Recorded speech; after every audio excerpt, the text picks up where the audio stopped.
রোজ রোজ ব্রেকফাস্টে রুটি পরোটা কি আর ভালো লাগে? একটু অন্য কিছু খাবার ইচ্ছেও তো হয়। সেই জন্য আমি আজকে একটা সুন্দর ব্রেকফাস্ট রেসিপি নিয়ে এসেছি, যেটা টেস্টিও যেমন, হেলদিও তেমন। নমস্কার, আপনারা এখন দেখছেন রান্না ভালোবাসি। রান্না ভালোবাসির আরও একটা নতুন রেসিপি নিয়ে সবাইকে স্বাগত জানাই। আজ এখানে দুটো আলু আর 1 কাপ আটা দিয়ে খুব সুন্দর হেলদি একটা ব্রেকফাস্ট রেসিপি আমি রান্না করব। এই যে দেখুন, একটা বোল নিয়েছি আর দুটো আলু সেদ্ধ করে খোসা ছাড়িয়ে সেটা গ্রেড করে নিয়েছি। আর মেজারিং কাপে 1 কাপ আটা নিয়ে নিলাম। এবার আটার মধ্যে নুন দিয়ে দিচ্ছি, পরিমাণ মতো নুন দিয়ে দেবেন। তারপর যে সমস্ত মশলা দেবো তার মধ্যে 1 চিমটে হলুদ দিলাম, খুব অল্প পরিমাণেই দিয়েছি। খুব একটা ছোট্ট চামচ আমি এখানে ব্যবহার করছি। 1 চামচ জিরে গুঁড়ো, 1 চামচ ধনে গুঁড়ো দিয়ে দিলাম। প্লিজ আপনারা একটু লাইক দিয়ে আমার ভিডিওটা কন্টিনিউ করুন। 1 চামচ মিহি করে কুচনো কাঁচা লঙ্কা দিয়েছি। এটা আপনারা বুঝে দেবেন কতটা ঝাল খাবেন, বাচ্চা আছে কি না, বাচ্চা খাবে, বাচ্চা খেলে ঝালটা স্কিপ করে দেবেন কিংবা কম পরিমাণে দেবেন। তারপর কুচনো ধনে পাতা দিয়েছি, আর এখানে একটা গাজর, সেটা গ্রেড করে নিয়েছিলাম, সেটা দিয়ে দিলাম।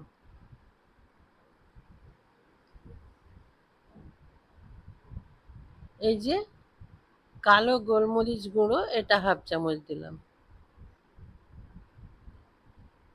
এখন একটা পেঁয়াজ গ্রেড করে নিয়েছিলাম, পেঁয়াজটা একটাই পেঁয়াজ, ওটা দিয়ে দিলাম। দিয়ে এই সব কিছু একটু ভালো করে মিশিয়ে নেবেন। মিশিয়ে নেওয়ার পর এই যে আলু গ্রেড করে রেখেছি ওটা দিয়ে দেবেন। গ্রেড করা আলু দিয়ে দেবেন। এখন আলু দেওয়ার পর ওটা একটু হাত দিয়েই মেখে নিতে হবে। এখন আলুটা দিয়ে দিচ্ছি, দিয়ে এখন দুটো ডিম ভেঙে রেখেছি, ওই দুটো ডিম মিশিয়ে দেব। যে এখানে দুটো ডিম ব্যবহার করছি।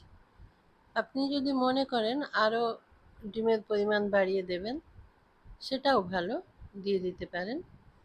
এখন এই সব কিছু একটু ভালো করে হাত দিয়ে মিশিয়ে নেব। আর এই ব্যাটার বানানোর জন্য এই সব কিছু মিশিয়ে নেওয়ার পর প্রয়োজন মতো অল্প অল্প করে জল দিয়ে দেব। জল দিয়ে ব্যাটার রেডি করে নেব। আর এখানে জলটা একটু অল্প অল্প করে দেবেন। আর এই ব্যাটার খুব বেশি পাতলা হবে না, একটু ঘন ব্যাটার হবে।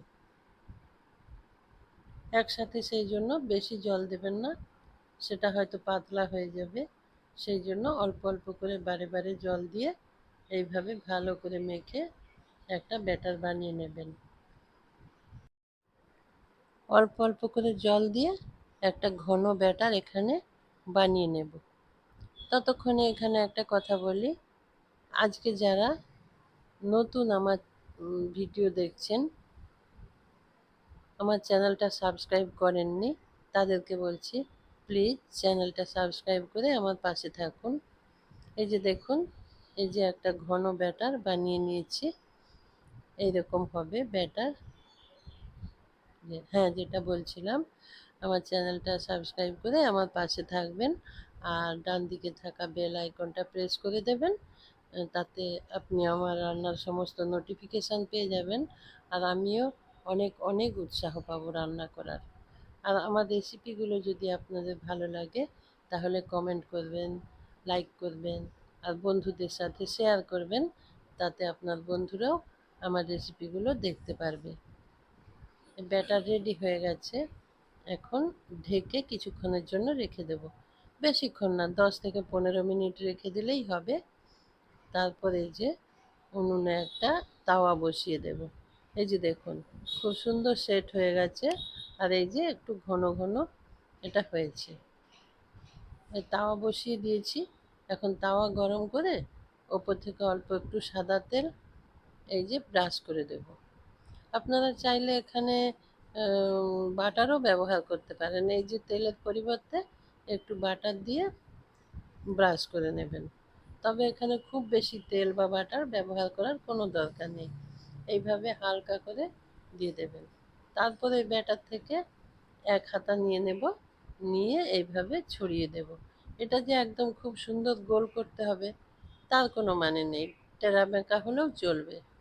এই যে এইভাবে ছড়িয়ে দেবেন, দিয়ে এটা একটু ঢেকে দেবেন।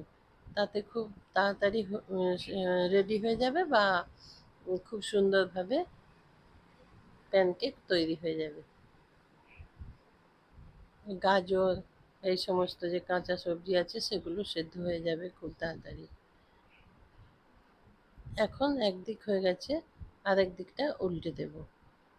উল্টে দিয়ে একটু ধীরে ধীরে, এই সময় লো থেকে মিডিয়াম ফ্লেমে গ্যাসটা রেখে দেবেন। এটা ধীরে ধীরে তৈরি করে নেওয়া ভালো, না হলে পুড়ে যেতে পারে বা নিচটা কালো হয়ে যাবে, তখন খেতে ভালো লাগবে না। সেই জন্য গ্যাসটা লো থেকে মিডিয়ামে রেখে দেবেন। এটা উল্টো দিকটা হয়ে গেলে আবারও উল্টে দেব, দিয়ে এদিকটায় অল্প একটু তেল ব্রাশ করে দেব। ওপর থেকে অল্প একটু তেল ছড়িয়ে দেব চামচ দিয়ে, তারপরে সেটা ব্রাশ দিয়ে এইভাবে ব্রাশ করে নেব। খুব সুন্দর টেস্টি একটা রেসিপি এটা। আপনারা সকালবেলার জলখাবারে অনায়াসে খেতে পারেন। সঙ্গে কিছু দরকার নেই, একটু রায়তা বা একটু টক দই কিংবা যে কোনো একটা সসের সাথে এটা খেতে পারেন। এটা রেডি হয়ে গেছে। এই যে দেখুন, বেশ সুন্দরভাবে এটা হয়ে গেছে। এখন এটা তুলে নেব। এই যে তুলে নিলাম। এটা একটা থেকে দুটো হলেই আপনার ব্রেকফাস্ট হয়ে যাবে। এটা বাচ্চাদের টিফিনেও দিতে পারেন, লাঞ্চ বক্সেও দিতে পারেন। আপনার যদি মনে হয় এটা ডিনারে খাবেন, তাহলে ডিনারেও খেতে পারেন। এটা সব সময়ের জন্য ব্যবহার করতে পারেন, ডিনার, টিফিন বা ব্রেকফাস্ট সব সময়ের জন্য।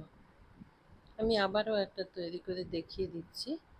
আবার একবার তেল ব্রাশ করে নিয়েছি, দিয়ে আবার এক হাতা ব্যাটার এখানে দিয়ে দিলাম। এই যে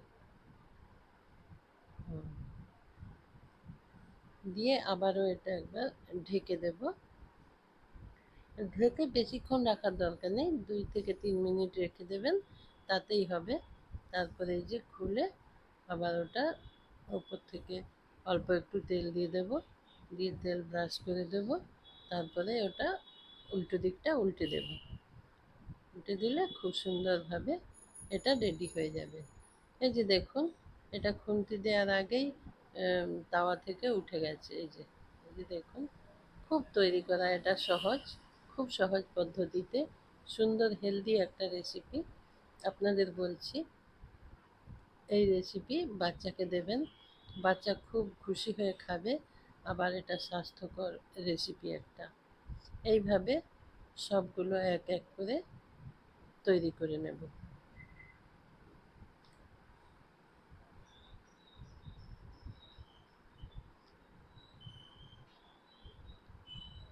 এখন সবগুলো তৈরি করে নিয়েছি। আজকে আমি এটা টক দইয়ের সাথে পরিবেশন করব। আমার যে সমস্ত বন্ধুরা আমার সঙ্গে ছিলেন, সবাইকে অসংখ্য অসংখ্য ধন্যবাদ। ভালো থাকবেন সবাই, সুস্থ থাকবেন। নমস্কার।